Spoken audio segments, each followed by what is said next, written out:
Ayun mga idol, nagtanong nga pala sa atin to si Tropa kung Kobe 8 nga ba or Sabrina 2. Ngayon, para sa traction, ibibigay ko yung punto syempre sa Kobe 8. Actually, hindi ko nasubukan in real game yung Kobe 8. A few run lang. Pero mas naramdaman kong aggressive yung kapit ng Kobe 8 compare sa Sabrina 2. Pero hindi nagkakalayo.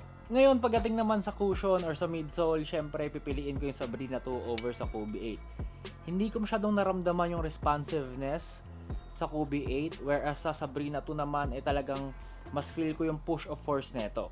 Pagdating naman sa support, pareha silang low cut, so equal lang sila para sa akin.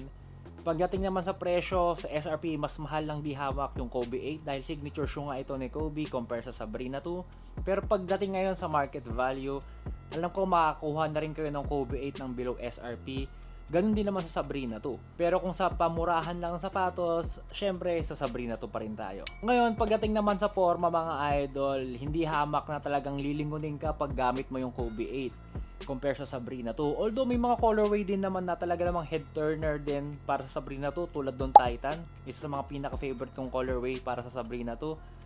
Para naman sa Kobe 8, feeling ko pinaka-okay na is yung mismatch, yung recently na lumabas lang. So sa tanong ni Idol kung Kobe 8 nga ba or Sabrina 2, and for me, I'll go with Sabrina 2 dahil mas na-enjoy kong gamitin to overall at syempre mas mura pa.